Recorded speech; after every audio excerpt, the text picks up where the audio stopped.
14장인데요. 민수기 14장은 너무나 유명한 장에 우리가 많은 설교를 들었죠. 가데스 바네에서 대반역 사건. 진짜 이제 이스라엘 백성들이 시내산을 출발을 해서 다베르 사건에 또 원망불평하다가 불을 던져서 진끝이 올라오는 엄청난 고통을 당한 적도 있었고, 또 기브론 핫다와에 와서는 그 욕망의 무덤이라는 그 지역이 이름인데, 거기서는 또 이스라엘 백성들이 하나님 앞에 먹을 것 때문에 또 원망하고 또 불평을 또 합니다. 그래서 거기서 우리 하나님 또 진노하셨어요. 그러고 나서 또 이번에는 하세로 곳에 왔을 때 이제 모세와 하나님에 대해서 원망을 합니다. 누가? 그것도 아론과 미리암. 그거는 시기질투로 말미암는 또 하나님의 권위에 도전하는 이 엄청난 반역을 저질러 놓고도, 그래놓고 이제 가데스 바네에 와서는 이제 완전히 이 하나님을 반역하고 거역하는 사건, 원망불평을 뛰어넘어서 이제 완전히 거역했다는 소리를 14장에는 계속 말씀하고 있어요. 그들이 이제 10명의 정탐꾼 사건, 이제 그 정탐꾼으로 말미암아 그들이 보고한 내용으로 말미암아 백성들이 아주 밤새도록 울며 부르짖으며 통곡을 하며 울었다는 거예요. 왜냐? 광야에서 우리를 죽이시려고, 아니 그 땅에 들여서 우리를 죽이시려고 여기까지 온 거예요. 차라리 애굽으로 돌아가자. 애굽으로 돌아갈 때 우리의 지도자를 하나 세워서 애굽으로 돌아가는 것이 낫지 않겠느냐, 이런 얘기를 하니까 이제 여호수아와 갈렙이 다시 한번 권면합니다. 그래, 그 땅은 적과 꿀이 흐르는 땅이다. 그렇지만은 거기에 백성들은 그들을 이제 지키는 보호자들이 다 떠나고 하나님이 말씀하시는 거죠. 그러고 우리에게는 하나님이 함께 하시니 우리가 그 땅을 취하자. 반드시 우리는 이길 것이다. 이렇게 하면서 권면을 했지만 오히려 백성들이요, 참 기가 막혀요. 이렇게 믿음으로 이렇게 권면하는 말을 듣고서도 오히려 돌로 쳐서 죽이려고 했다는 거예요. 이 돌로 쳐 죽인다는 것은 그 죄가 어떤 죄냐면, 이 하나님의 종교적인 죄를 졌습니다. 하나님과의 관계에서 그 엄청난 안식일을 지키지 않는다거나 여러 가지 종교적인 죄를 비롯해서 가정에 대한 죄, 즉 음란한 죄, 음행의 죄를 저질렀다거나, 그렇지 않으면 또 거짓 증언한 사람만 이렇게 지금 신명기 9장에 19장에 말씀, 이런 사람들을 돌로 쳐 죽이거나, 그렇지 않으면 동성애를 한다거나 아주 가증스럽게 행하는 이런 것들에도 돌로 쳐 죽이는 건데, 이스라엘 백성들 전체가 지금 여호수아와 갈렙을 돌로 쳐 죽이려고 했던 거예요. 그 권면하는, 믿음으로 권면하는 말을 듣고서. 그러니까 하나님이 그것을 다 보고 계신 거예요. 그래갖고 11절에 말씀하시는데요. 뭐라고 말씀하시는지 한번 같이 한번 읽어봐요. 시작. 여호와께서 모세에게 이르시되 이 백성이 어느 때까지 나를 멸시하겠느냐? 내가 그들 중에 많은 이적을 했으나 어느 때까지 나를 믿지 않겠느냐? 그렇게 믿을 만한 기적도 보여주시고, 그렇게 우리 하나님께서 모세를 통해서 계속 하나님이 계속 그때마다 권면의 말, 위로의 말, 약속을 계속 주었는데도 어느 때까지 멸시하느냐, 믿지 못하고, 하나님을 믿지 못하고 멸시하겠느냐, 아주 진노하신 거예요. 그래서 이제 이런 말씀을 선포해요. 내가 이제 전염병을 보내갖고 이 백성을 완전히 멸해버리고 너를 통해서 한 민족을 이루어갖고 내 뜻을 이루리라. 그랬을 때 모세가 중보기도 하는 거예요. 뭐라고 중보기도 합니까? 하나님의 영광을 놓고 기도해요. 출애굽기 32장에 이스라엘 백성들이 시내산에서 40일 동안 있다 내려오는 동안은 밑에서 우상을 만들고 금송아지 우상을 만들고 그걸 숭배하는 가증스러운 죄를 저질렀을 때, 하나님은 그때도 이스라엘 백성들을 다 멸하신다고 했어요. 그러면 너를 통해서 한 민족을 다시 일으키겠다. 그랬을 때 그때와 똑같은 기도를 하는 거예요. 모세는 하나님의 영광을, 아니 한번 보세요. 그러면 애굽 사람들이 생각할 때 이 백성이 광야로 이스라엘 백성을 끌고 가더니 아니 능력이 없어 광야에서 다 죽이시는구나. 그러면 하나님의 영광이 무엇이 되겠느냐고. 그러면서 동시에 이 모세는요 40년간 이 광야에서 연단을 받을 때 그때요 자기 자신이 십자가를 지기까지 자기 가장 높은 애굽의 그때 당시에 오늘날로 얘기하면 팍스 아메리카나지만 그때 팍스 애굽이었어요. 애굽에서 최고의 전 세계에서 최고의 발전된 그 나라에서 그 다음에 또 총리까지 하는 총리가 아니라 아들 바로의 왕으로서 후계자로까지 이렇게 거론될 정도예요. 엄청난 높은 지위까지 올라갔다가 가장 낮은 데까지 내려가는 예수 그리스도를 예표하는 모습이죠. 자기를 부인하는 수준까지 내려가는 그런 낮아짐의 그 연단을 받았어요. 그러고 나서 너가 깨달은 것이 다른 게 아니에요. 하나님의 인자하심이에요. 노하기를 더디하시고 은혜를 베푸시고 그 인자하심이 너무나 광대하다는 걸 깨달은 거예요. 우리도 마찬가지예요. 우리 부족하지만 저 같은 경우도 이렇게 십자가를 엄청난 십자가를 제가 좀 표현을 잘 안 합니다만 엄청나게 힘든 것을 이렇게 경험했을 때 그때에 하나님의 말씀을 깨달아지더라고요. 이게 하늘 영적인 세계는요 그냥 열리는 게 아니에요. 항상 십자가가 있을 때 영적인 세계가 열려요. 말씀이 열리는 거예요. 에바다가 되는 거예요. 눈이 영적인 귀가 열리고 눈이 열리는 겁니다. 이런 연단 가운데 이 모세가요 이 하나님이 그 인자하심이 무궁하시다는 거. 그러면서 예레미야 선지자를 통해서도 하나님께서는 똑같은 말씀을 드렸죠. 예레미야가 3장 23절 22절 23절에 보면은 뭐라고 그랬어요? 여호와의 자비와 긍휼이 무궁하심으로 우리가 진멸되지 아니합니다. 이것이 아침마다 새로우니 주의 성실이 크도소이다. 우리 인간들은요 다 진멸될 수밖에 없는 이 육체의 심히 부패하고 거짓된 마음을 가졌기 때문에 그냥 당연히 마땅히 진멸돼야만 됩니다. 그런데도 불구하고 노하기를 더디하시며 인자와 진실이 풍성하신 하나님의 그 영원하고도 변함없는 끝까지 사랑하는 그런 인자하심의 은혜를 의지하면서 이게 용서해달라고 그 기도를 하나님이 들으시고요.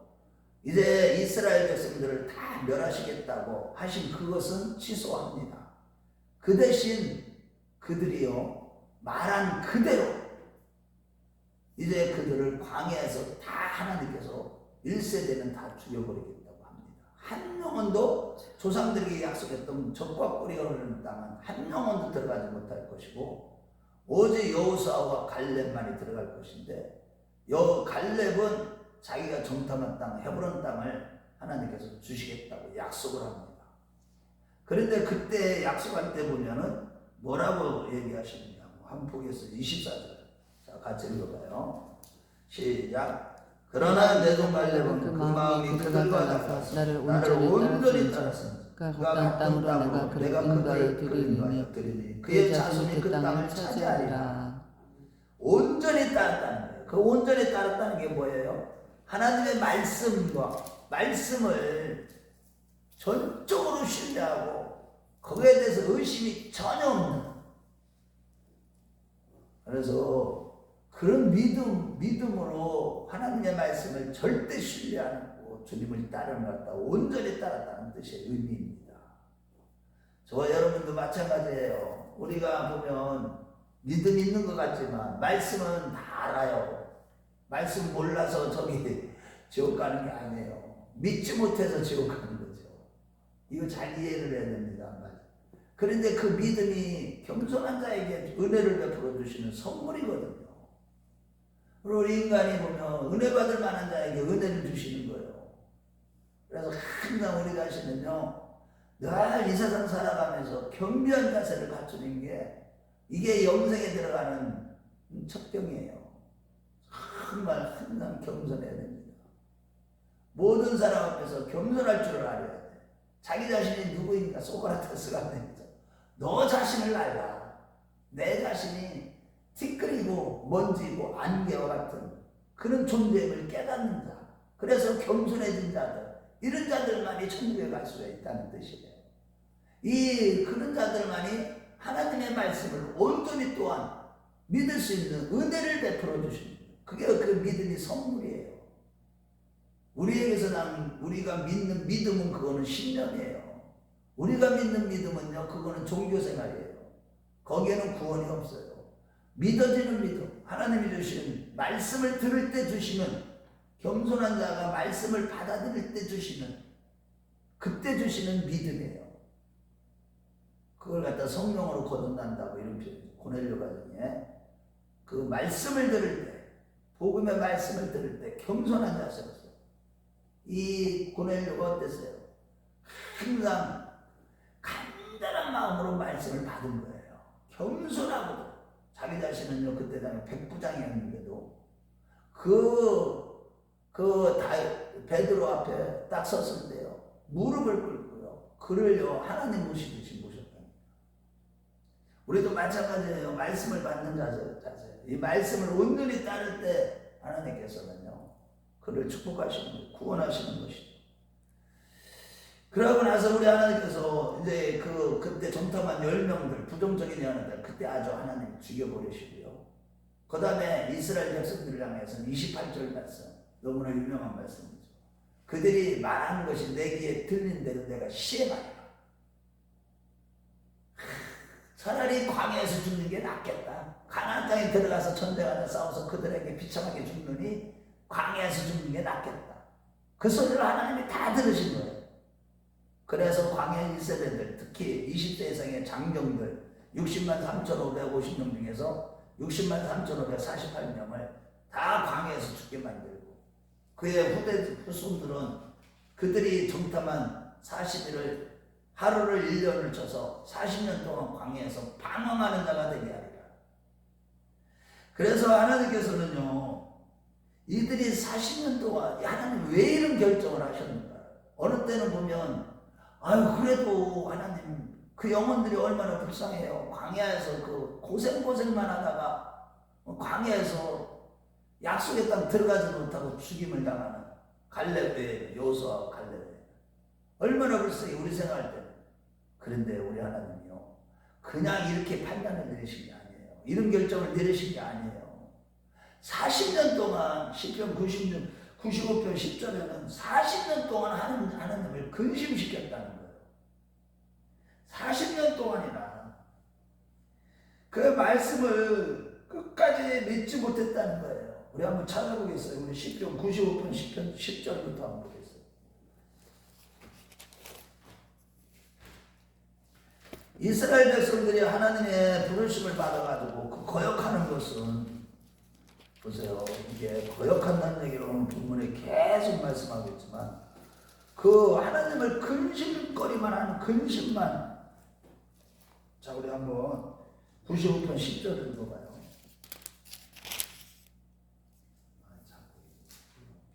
자, 시작. 내가 40년 동안 그대로 말미암아 근심하여 이르기를 그들은 마음이 미혹된 백성이다. 내 길을 알지 못한다 하였도다.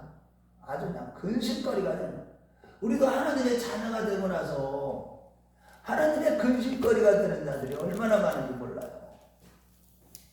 자기 의를 자랑하고 말씀대로 신앙생활 해야 되는데 자기 식대로 자기 생각대로 샤머니즘적인 종교생활을 하는 자들이 얼마나 많은지. 육신의 정욕을 따라서 말하고 믿음의 말을 할 줄을 모르는 거죠. 우리 한번 106편으로 가보겠어요. 106편 24절.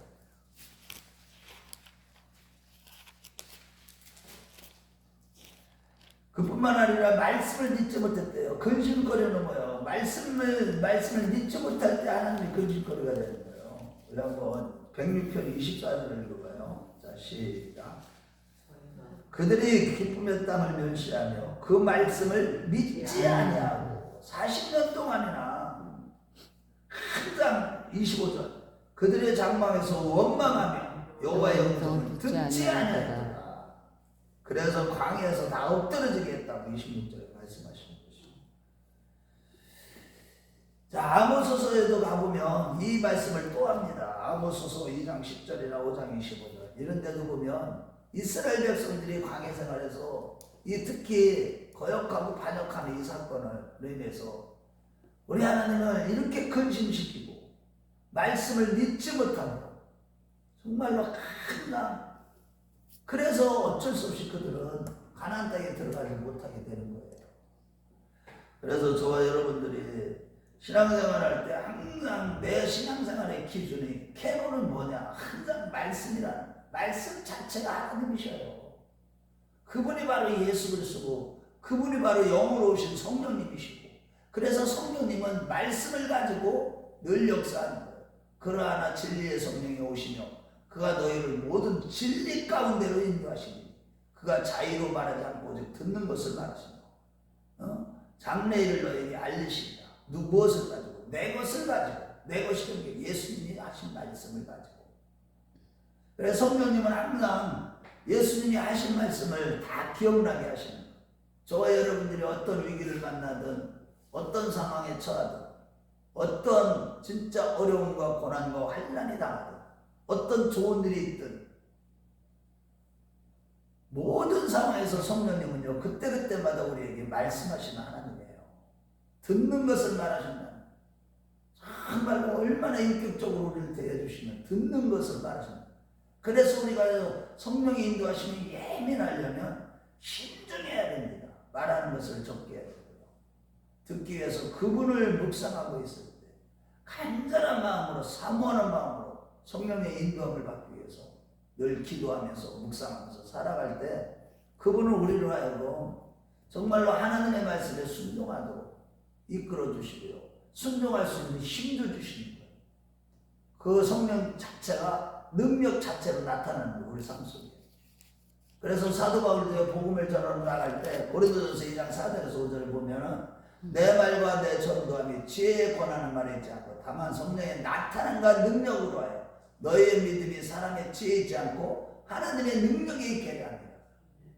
내 자신이 말씀으로 말미암아 내가 말씀이 나를 완전히 다스림으로 말미암아 성령의 인도하심을 받는 그런 자들을 통해서 그 성령이 말하게 하심을 따라 성령의 나타남과 능력으로 복음을 전할 때 영혼이 믿음, 다른 영혼이 믿는 믿음이 생기는 것이지. 바울 사도는요 자기가 얼마나 성경 지식이 많았어요. 그래서도요 자기 지식을 전한 적이 한 번도 없어요. 회심 사건이.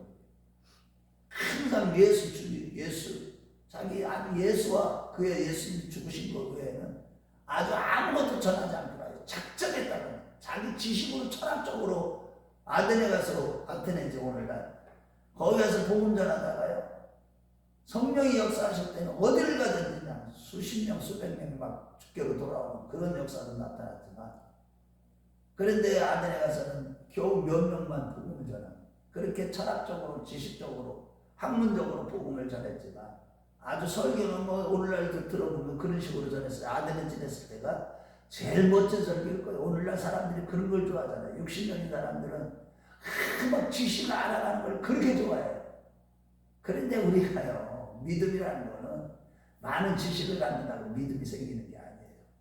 오히려 그것이 자기를 교만하게 만들어요. 고린도교회처럼. 그래서 우리도 항상 하나님의 말씀 그래서 결국은 29절 말씀에 보면 한 영혼도 약속의 땅에 들어가지 못하고 광야에서 다 엎드러지게 할 것이다. 결단코 30절에 들어가지 못하리라. 그래서 이제 결국은 이런 말씀을 듣고 모세를 통해서 이런 말씀을 듣고 나서요 백성들이 우리가 지금 가서 그 땅을 취하겠다. 가지 마라. 모세가 막았어요. 하나님이 거역한 백성들과 너희들과 함께하지 지금 않는데 하나님이 함께했던 소리도 안 했는데 너희들이 나가서 다시 떴다. 그래갖고요 몇 사람들이 막 앞서서 막 간 거예요. 가나안하고 아멜렉인 사람들한테 결국에는요 완전히 패배하고 돌아오고 이게 무슨 만용을 저질러요. 불신앙은 항상 만용과 결탁돼요. 항상 이런 것들로 인해서 망하는 거예요. 저 여러분들이 항상 겸손하게 오늘 말씀의 결론은 그거예요. 항상 우리가요 예수 믿는 것은 다른 게 아니에요. 하나님과 하나님 주신 말씀을 절대적으로 신뢰하고 그 말씀을 따라서 실천하는 사람을 살아가는 거예요. 모든 장애를 뛰어넘고 믿음으로 살아가는 거예요. 그것이 바로 우리 하나님을 기쁘시게 하는 것이고 우리 하나님께 영광 돌릴 겁니다.